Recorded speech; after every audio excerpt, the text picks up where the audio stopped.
ሰላም ጤና ይስጥልኝ የዩቲዩብ ተከታታዮቻችን ተሚያ ፖሊስትሪ ነኝ። እንግዲህ በተለያዩ ከአፖሊስትሪ ጋር በተያያዙ ስራዎች ነው የምንተዋወቀው። አሁን ላይ ደግሞ አንዳንድ ከአፖሊስትሪ ጋር የተያያዙ የሚያግዙ መረጃና አንዳንድ ሀሳቦችን የምናጋራበት ሌሎች ተጨማሪ የአፖሊስትሪ የሙያ ውስጥ መቀላቀል ለሚፈልጉ ግን ደግሞ ግራ ለገባቸው ወጣቶች አንዳንድ መረጃዎችን ወደ እናንተ በማድረስ በሀገራችን የአፖሊስትሪ ሙያ እንዲያድግ እንዲሰፋ ማድረግ እንደዚህ አንዳንድ ቪዲዮዎችን እየሰራን ወደ እናንተ የምናደርስ ነው የሚሆነው። በዛሬው ዕለት ተሚያ ፖሊስትሪ ይዤላችሁ የመጣሁት አንደኛ ስለ አፖሊስትሪ ምንነት አጠር ያለ ማብራሪያና ገለጻ አደርግላችኋለሁ ማለት ነው።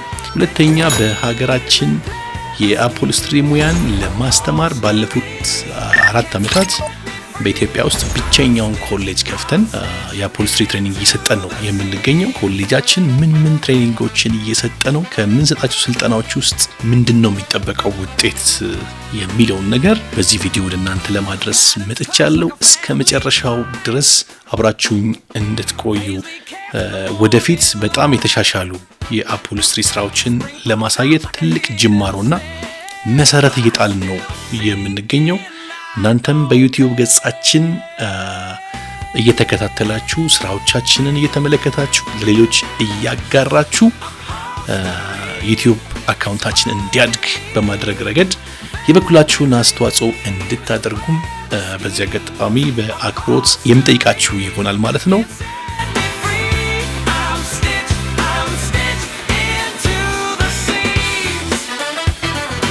ሙያው ወደ ሀገራችን መቼ ገባ? አፖሊስትሪስ ምን ማለት ነው? ከታፒሴሪ ጋርስ ልዩነት አለው? የብዙዎቻችሁ ሀሳብና ጥያቄ ነው። እንግዲህ ጣሊያን ሀገራችንን ለተወሰኑ አመታት በእርግጥ ያልተገዛች ጣሊያን ያሳፈረች ሀገር ነች ያለችን የምንኮራባት። ከብዙ አፍሪካ ሀገራት ቢታይ የኛ ሀገር የመጀመሪያ በጣሊያን ያልተገዛች ሀገር ናት። ወረራና ሙከራዎቹ ግን እንደነበሩ ይታወቃል። በዛ ሁኔታ ውስጥ የተለያዩ እውቀትና ቴክኖሎጂዎች ደግሞ ወደ ሀገራችንም እንዲገቡ ምክንያት ሆኗል። አንዳንድ የእውቀት ሽግግሮች ተካሂደዋል። ከነዚህ ውስጥ በአብዛኛው ኪናና ከገራጅ ጋር የተያያዙ ሙያዎች ወደ ሀገራችን በስፋት የገቡበት ሁኔታና እድልም ከዛ ጋር የተያያዘ ሆኖ እናገኘዋለን። ከዚህ አንጻር አፖሊስትሪም በወረራ ወቅት የጣሊያን ወታደሮች ይጠቀሙባቸው የነበሩ መኪኖችን ከማስዋብ የተጀመረ ስራ፣ በቀጣይ ደግሞ ኢትዮጵያ ውስጥ ያሉ ነገስታቶቻችንም በዚህ መልኩ መኪናቸው እየተዋበ እያሸበረቀ ይቀጠለ። በሂደት ወደ ማርኬት የወጣ ወደ ገበያ የወጣ መኪኖች በሀገራችን እየሰፉ እየበዙ ቁጥራቸው እየጨመረ ሲሄድ ደግሞ ወደ ቢዝነስ እየተቀየረ መጣ ሙያ ነው ማለት ነው በሀገራችን። ወደ ትርጓሜው ስንመለስ አፖሊስትሪ ማለት ቀላል አማርኛ ወደ አማርኛ ወስደን ለመተርጎምና ለማስረዳት ሞክራለሁኝ።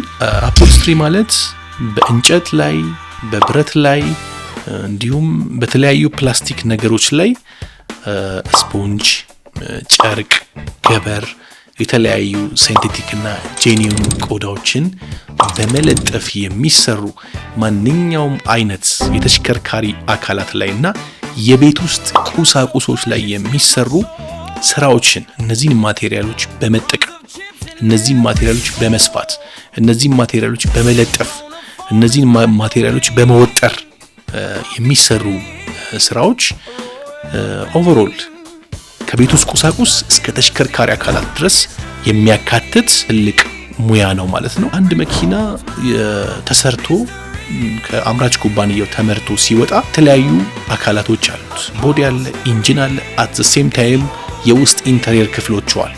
እነዚህ የውስጥ ኢንተሪየር ክፍሎቹ የሚመረቱት ከሲቱ ጀምሮ ያለው በሙሉ መኪና ውስጥ ላይ ያሉ የውስጥ ገጽታ ሊያስቡ የሚችሉ ነገሮች በሙሉ የሚሰሩት በአፖሊስትሪ ባለሙያ ነው ማለት ነው። ከተሽከርካሪም ባሻገር አልፎ እስከ ቤት ውስጥ ቁሳቁስ ያሉ ስራዎችን ያካተተ ትልቅ ሙያ ሆኖ እናገኘዋለን። በአፖሊስትሪ ስራ ውስጥ የሚካተቱ እና እዚህ አፖሊስትሪ ስራ ውስጥ የምናገኛቸውን የተወሰኑ ነገሮች ደግሞ ዘርዘር እያደረግን እንመልከት። የመጀመሪያው እኛም ተሚ አፖልስትሪዎች እያስተማርንም ያለነው ፕላስ ደግሞ በሙያ ውስጥም ተሰማርተን አገልግሎት እየሰጠን ነው የምንገኘው በአፖልስትሪ ወይም በመኪና ኢንተሪየር ስራ ውስጥ አንዱ የመኪና የውስጥ አካላትን የማስዋብ ስራ። እንግዲህ ይሄ እኛም የተሰማራንበት በሀገራችንም በስፋት ሌሎች ወጣቶችም ተሰማርተው የሚገኙበት የቀላልና የከባድ መኪና የአፖልስትሪ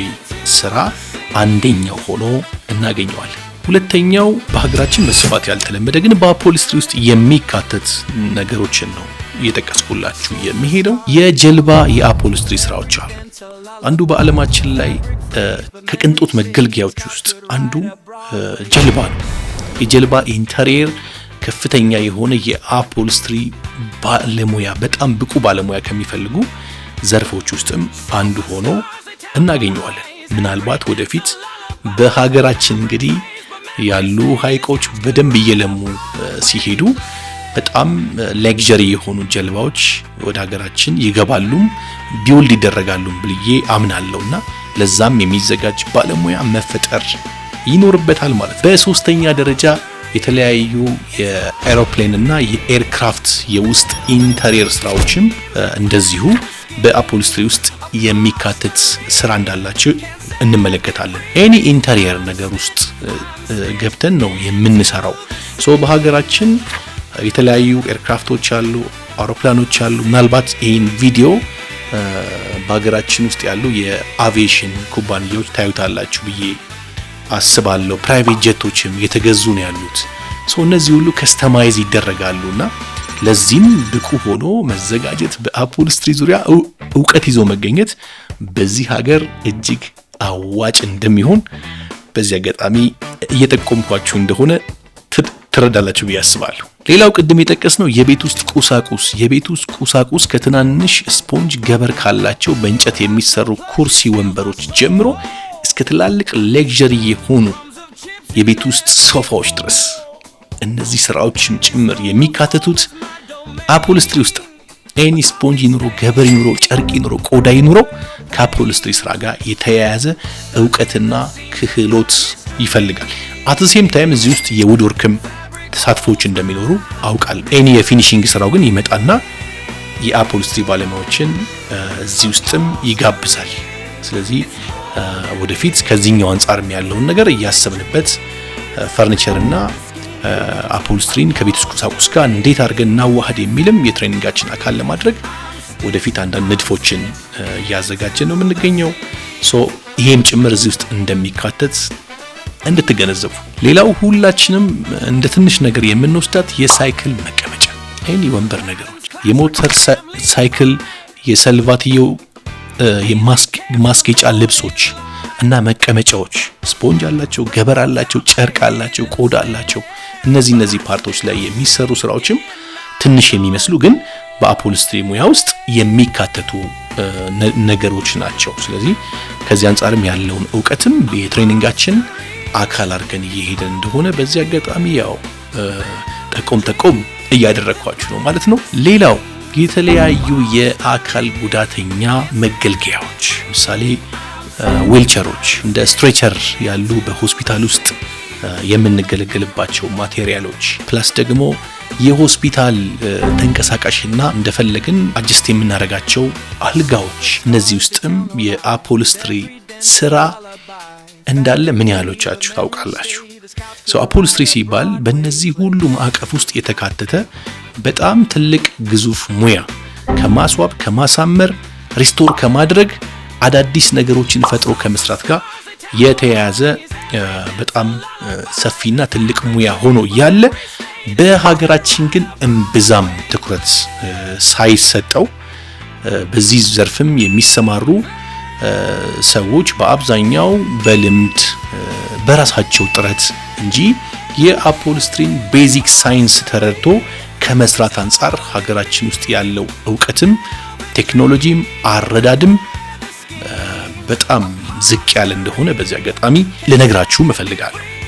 ይሄ ከብዙ አቅጣጫ እስካሁንም ሀገራችን ውስጥ ያቆዩትን ባለሙያዎች ማመስገን ያስፈልጋል። ይህን ሙያ ቀደም ሲል እንደነገርኳችሁ ሀገራችንን ጣሊያን ለመውረር በሞከረበት አጋጣሚ ይሄ ሙያ ሀገራችን ውስጥ ቀርቷል። ያም ቀርቶ ግን ሙያውን ለማሳደግ እና በጣም ለማስፋት እንኳን ባይቻልም ባለበትም ሙያውን ይዞ እየሰሩ ለመቆየት የተሞከረው እና እዚህ ሙያ ውስጥ የቆዩ ነባር ትልልቅ ባለሙያዎችንም በዚህ አጋጣሚ ማክበርና ማመስገን ያስፈልጋል። እዚህ ድረስ ስላቆያችሁልን ቀሪውን ርቀት ደግሞ ይዘን መሄድ የሚጠበቅብን አንዳንድ የትውልድ አደራም ኃላፊነትን መሸከም የሚገባን ባለሙያዎችም ደግሞ መፈጠራችን የግድ ነው። ከዚህ አንጻር ነው ተሚ አፖልስትሪ በቢዝነስ ውስጥ ካለን ተሳትፎ በአፖልስትሪ የኢንተሪየር ስራ ውስጥ ካለን ተሳትፎ ባሻገር ትምህርት ተቋም ኮሌጅ ከፍተን ይሄ ሙያ በትሬኒንግ ተቋም ደረጃ ሊሰጥ ይገባል። በርካቶች ሊቀላቀሉ ይገባል። ከዘልማዳዊ አሰራር ወጥቶ ቤዚክ ሳይንሱን የተረዳ ፕሮፌሽናል የሆነ ባለሙያ መፈጠር አለበት ብለን አምነን መስራት ከጀመርን እነሆ ድፍን 4 ዓመት ገደማ ሆኖናል።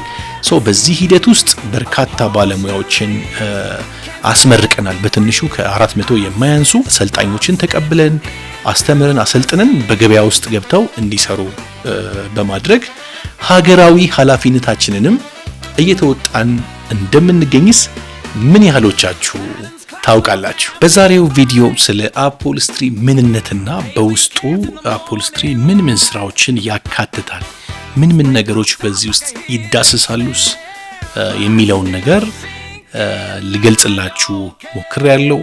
በቀጣይ ቪዲዮ ደግሞ አፖልስትሪ ላይ ትምህርት ተቋማችን ምን ስልጠናዎች እንደሚሰጥ እና ከስልጠናው የሚጠበቁ ውጤቶች ምንድናቸው፣ እነማን ናቸው በዚህ ሙያ መሰማራት ያለባቸው፣ ስልጠና ተቋማችንስ የት ይገኛል፣ ስልጠናውንስ እንዴት መውሰድ ይቻላል የሚለውን በቁጥር 2 ቪዲዮ ይዤላችሁ እመለሳለሁ። እስከዛው ድረስ አብራችሁኝ ስለቆያችሁ እጅግ አመሰግናለሁ። በቁጥር 2 ቪዲዮ እንገናኝ። ተሚ አፖልስትሪ They tell no lies, every dent's a lullaby. Fabric phrase, but memories stay. This couch could ride a Broadway.